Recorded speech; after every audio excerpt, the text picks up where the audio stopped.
Y hoy vamos a hablar de las adaptaciones musculares y hormonales que podemos obtener del ejercicio de resistencia. ¿Ahí me escuchan bien? Sí, Sí, Majo. Majo. Excelente. Listo, entonces perfecto. Recuerden que cualquier duda que vayan teniendo la pueden escribir ahí al chat y las podemos ir respondiendo más adelante. Entonces, bueno, entonces primero tenemos que tener claro qué es el ejercicio de resistencia. Siguiente, por favor. Vamos a hablar un poco, este va a ser un poco el orden de la charla, vamos a retomar un poquito los conceptos claves que son importantes para entender los conceptos. Vamos a hablar acerca de los mecanismos de la obtención de la energía y luego ya vamos a adentrarnos en las adaptaciones musculares y hormonales que podemos obtener a través del ejercicio de resistencia. Al final voy a concluir con unas recomendaciones generales que nos pueden ser útiles para implementar de pronto en nuestra vida diaria.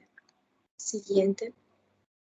Bueno, entonces, el concepto de resistencia es de pronto definido por distintos autores de distintas formas. En general, lo describen como una cualidad física que nos permite realizar un trabajo físico determinado, siempre manteniendo el grado de eficacia y de calidad. Por ejemplo, algunos autores le agregan a esta definición que no es solamente la cualidad física, sino también la cualidad psíquica de soportar de pronto el cansancio frente a los esfuerzos que pueden ser largos y a la capacidad de recuperación rápida después de esos esfuerzos. Entonces, de pronto el concepto de resistencia puede variar un poco según el autor que estemos leyendo, pero a mí me gusta mucho esta definición, la cualidad física y psíquica de soportar el cansancio frente a esfuerzos relativamente largos y o la capacidad de recuperación de la fatiga después de los esfuerzos. Siguiente, por favor. El ejercicio de resistencia como tal, ¿cómo se define? Es un ejercicio mediante el cual podemos obtener adaptaciones con pocas cargas y muchas repeticiones. Este ejercicio se debe implementar durante un tiempo prolongado para obtener todas estas adaptaciones. Entonces podemos obtener a través de él adaptaciones musculares y adaptaciones hormonales. Para entender un poco las adaptaciones musculares, me gustaría hablar del ATP. Siguiente. Sabemos que el adenosín trifosfato o el trifosfato de adenosina es un nucleótido que es fundamental para la obtención de la energía celular que necesitamos para ejecutar el ejercicio, no solamente el ejercicio de resistencia, sino todos los ejercicios. Entonces, el ATP se convierte en un nucleótido fundamental para la obtención de la energía que vamos a usar durante el ejercicio. Existen distintos mecanismos para su obtención y el mecanismo mediante el cual se obtenga va a depender de la duración del ejercicio y del tipo de ejercicio que estemos haciendo. Siguiente, por favor. Es por esto que, por ejemplo, vamos a hablar un poco acerca de los distintos mecanismos. Está, por ejemplo, la obtención del ATP a través de la vía anaeróbica aláctica, que es cuando se obtiene ATP a través de la fosfocreatina. Tenemos también la vía glucolítica anaeróbica, que es importante porque aquí en esta vía ocurre una adaptación muscular muy significativa. Entonces, en la vía glucolítica anaeróbica, lo que ocurre es que se transforma el glucógeno muscular en lactato y a través de eso podemos obtener energía. Y también está la vía de la fosforilación oxidativa, que es la vía aeróbica u oxidativa. Siguiente, por favor. Entonces, ¿en qué momentos del ejercicio va a actuar cada vía para obtener el ATP? Entonces, sabemos que la vía del sistema de fosfágenos, que es cuando se obtiene el ATP a través de la fosfocreatina, es muy importante en los primeros segundos el ejercicio. Entonces, esos primeros segundos de ejercicio, los primeros 6 o 7 segundos de ejercicio, vamos a obtener energía a través de esta vía, pero luego va a haber una disminución de la obtención de la energía a través de esta vía porque las reservas no son muy grandes. Ahí podemos ver como la línea punteada, entonces vemos ese pico que es muy marcado al inicio de la realización del ejercicio y disminuye abruptamente. Es un pico realmente con una duración muy corta. Luego tenemos también el sistema anaeróbico láctico, que es aquel que nos permite obtener em, ATP a través del glucógeno muscular. Y esto es muy importante y es una vía que se va a ir usando a medida que vamos avanzando en la ejecución del ejercicio. En cambio, la vía aeróbica, que es en la cual se obtiene ATP a través de la fosforilación oxidativa, esta vía aeróbica se va a empezar a utilizar a medida que vamos aumentando la duración del ejercicio. Entonces, esto es muy importante porque así ya podemos entender cuáles son los mecanismos que está utilizando nuestro cuerpo para la obtención de la energía que necesitamos. Siguiente, por favor. Entonces, yo les había comentado que la vía anaeróbica láctica era muy importante para entender este concepto, y es porque en esta vía se usan unos receptores musculares que son los GLUT4. Entonces, ¿qué pasa? Que una adaptación muscular que me genera el ejercicio de resistencia es que aumenta la concentración de los receptores GLUT4 en las células musculares y por tanto aumenta la capacidad oxidativa que tiene el músculo. Siguiente, por favor. Entonces, realmente la gran protagonista de todas estas adaptaciones musculares de las cuales les voy a hablar más ahorita es la mitocondria. ¿Por qué? Porque la mitocondria en la realización del ejercicio de resistencia sufre unos cambios que son muy significativos. Primero, se aumenta su masa y segundo, aumenta el número de mitocondrias. Y esto es importante porque lo que hace es que me incrementa la actividad de las enzimas mitocondriales. Entonces, estas enzimas resultan de vital importancia, por ejemplo, para que en el momento que estemos realizando ejercicio, usemos cuerpos cetónicos, etcétera. Entonces es muy importante la mitocondria porque sufre adaptaciones significativas en cuanto al tamaño y en cuanto al número. Siguiente, por favor. Entonces, el entrenamiento de resistencia, además de adaptar de pronto los receptores GLUT4, la mitocondria, también induce unas modificaciones importantes en el número y en el tamaño de las fibras musculares y también en su perfil metabólico. Estas modificaciones van a ser más marcadas en las fibras musculares de tipo 1. Siguiente, por favor. Entonces, las fibras musculares de tipo 1 son las llamadas fibras de contracción lenta, que se van a caracterizar por tener un diámetro intermedio, un contenido moderado de glucógeno, una elevada resistencia a la fatiga, y también van a caracterizarse porque em, lo que ocurre con estas fibras es que su contracción es lenta. Siguiente, por favor.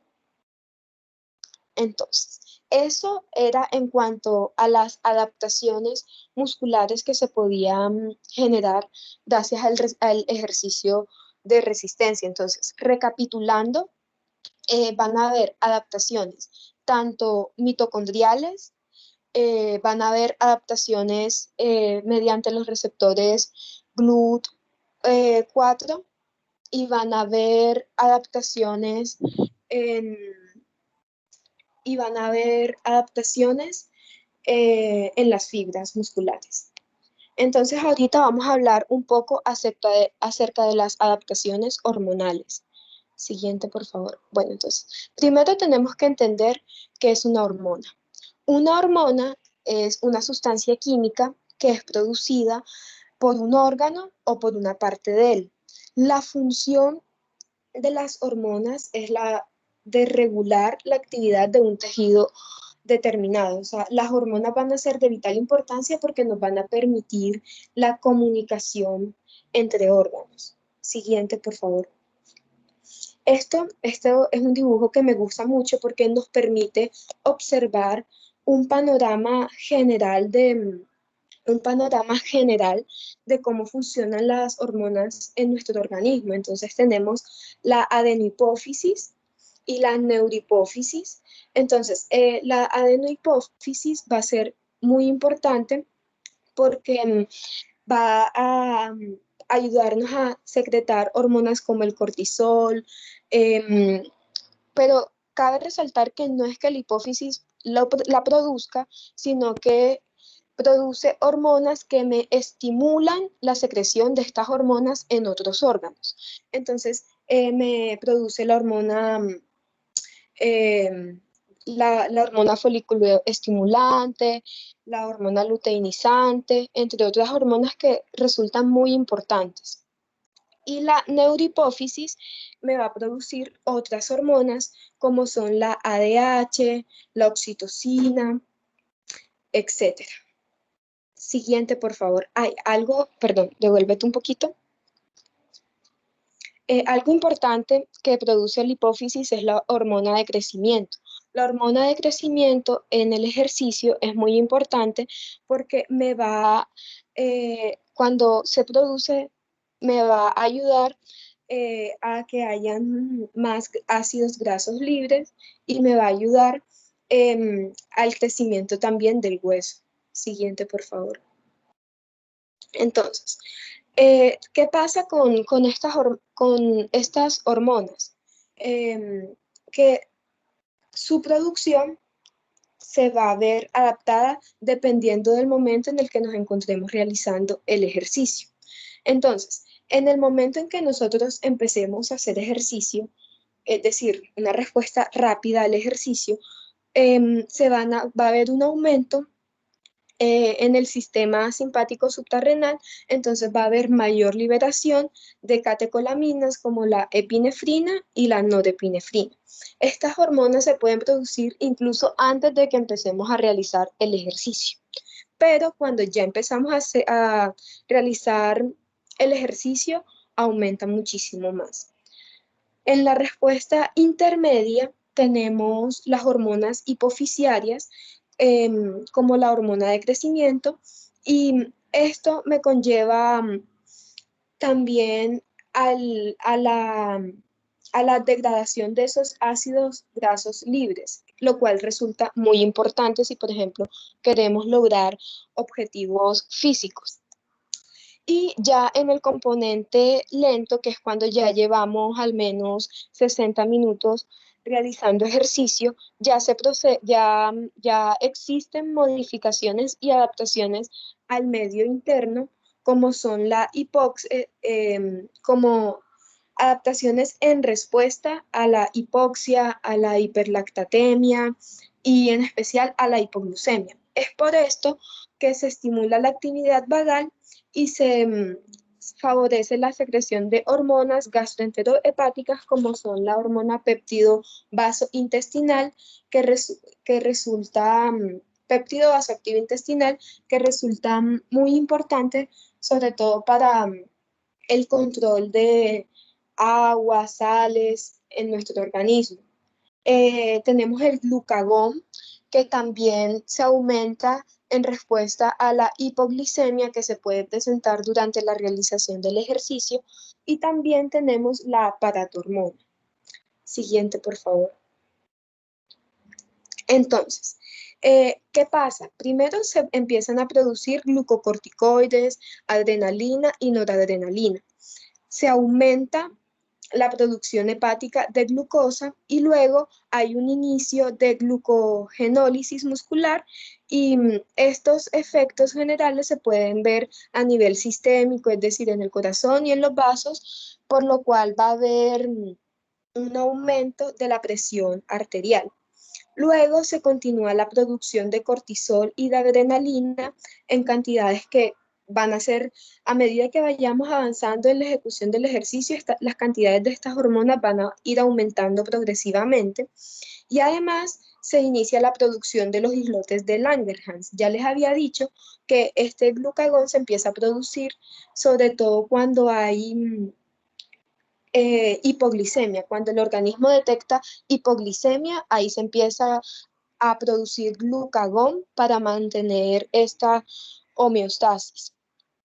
Y además hay glucogenólisis hepática y se comienzan a movilizar todas esas reservas lipídicas. Cuando el ejercicio es más prolongado, las modificaciones endocrinas ya alcanzan las hormonas del metabolismo hidromineral y también al sistema renina-angiotensina-aldosterona, que esto sí va a depender de la intensidad con la que nosotros estemos realizando el ejercicio. Siguiente, por favor. Entonces, como conclusiones, debemos ir diciendo que las adaptaciones que se pueden presentar es que primero se reutilice el lactato en energía, haya mayor síntesis de proteínas musculares, se disminuyen las concentraciones de lactato en sangre. Esto es muy importante porque ¿por qué? Porque estas disminuciones de lactato en sangre me van a disminuir la fatiga muscular. Y si hay una disminución de la fatiga muscular, el cuerpo va a tener más resistencia. Y además, esta disminución de la fatiga nos va a permitir ejecutar los ejercicios de manera mejor, con mayor eficacia. Además, van a haber mayores reservas de glucógeno hepático y muscular, se va a mejorar la coordinación motora y las respuestas neuromusculares ante el ejercicio, va a haber un aumento de la potencia muscular y la reclutación de fibras lentas e incluso mixtas.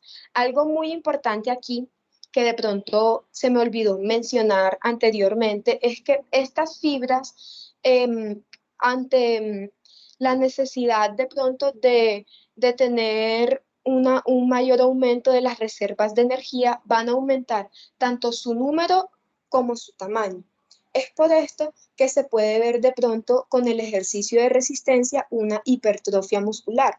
Cabe resaltar que para obtener de pronto estos resultados de hipertrofia muscular debemos haber ejecutado ejercicio durante un periodo mínimo de 6 semanas.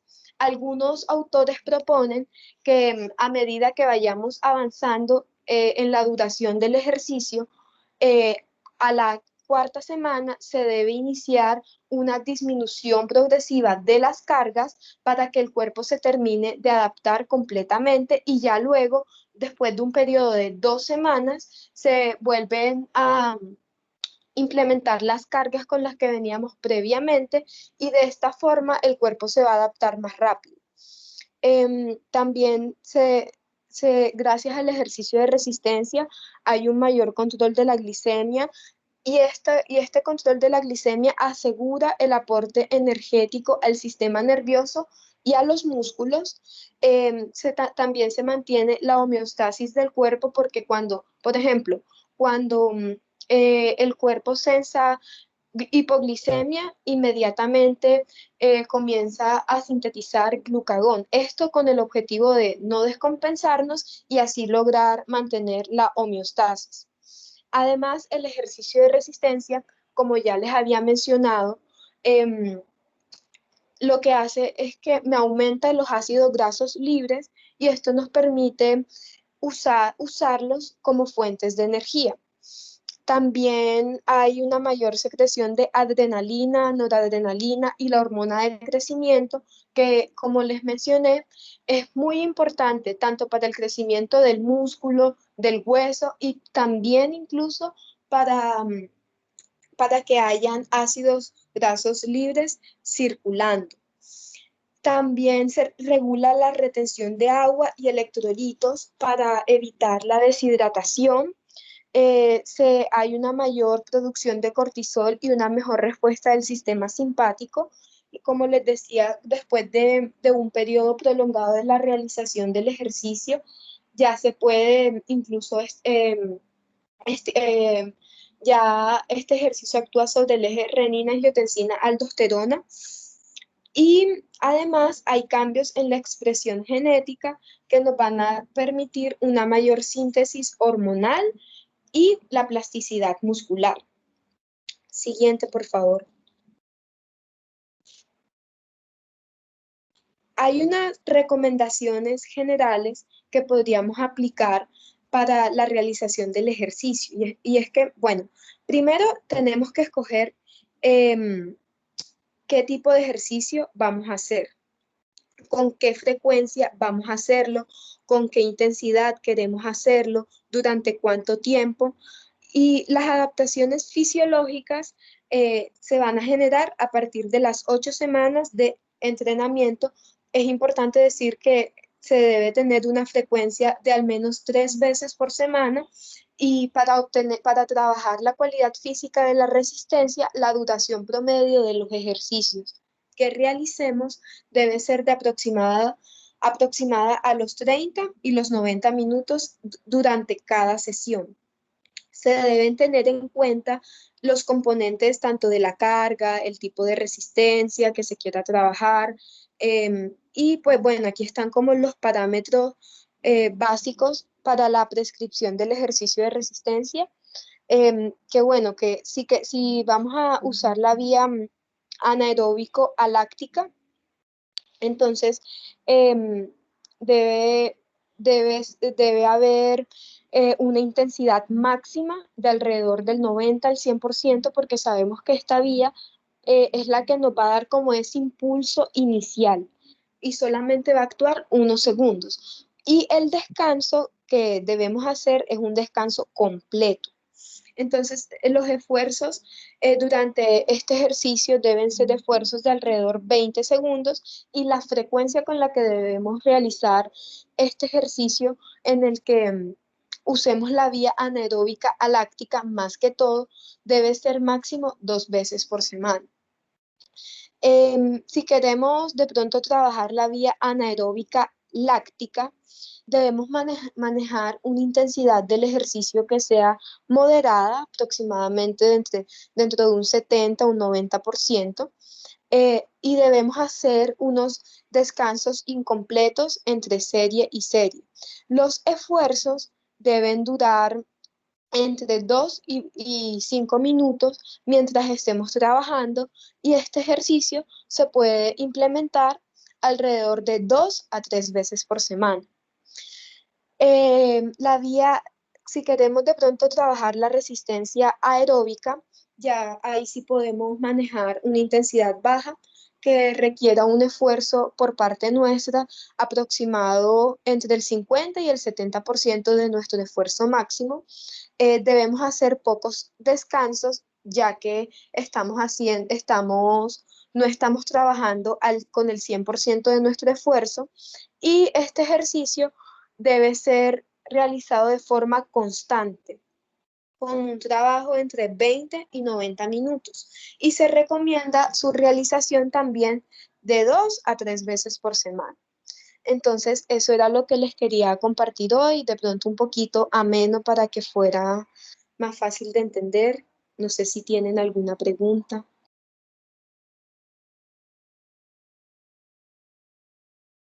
Muchísimas gracias.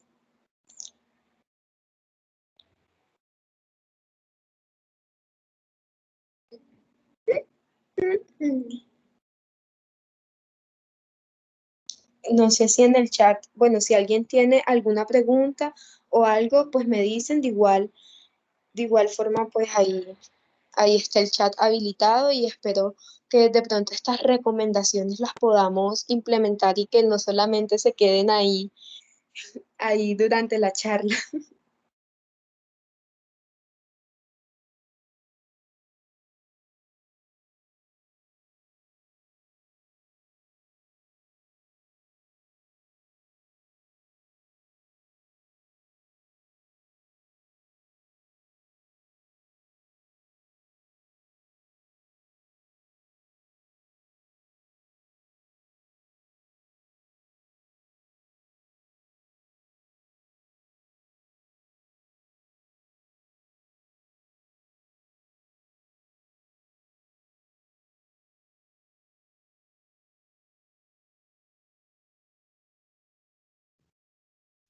Majo, muchísimas gracias por la presentación. Como nos dice ahí Laudani en el chat, pues me pareció que estuvo muy concreto y todo súper claro. Gracias en serio por la explicación. Y me pareció que hiciste los puntos, hiciste énfasis en las conclusiones y pues en los puntos vitales de las adaptaciones hormonales y musculares. De nuevo, muchas gracias.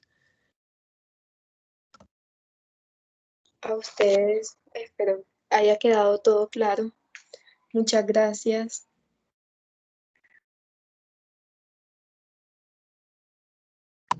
Gracias, Majo.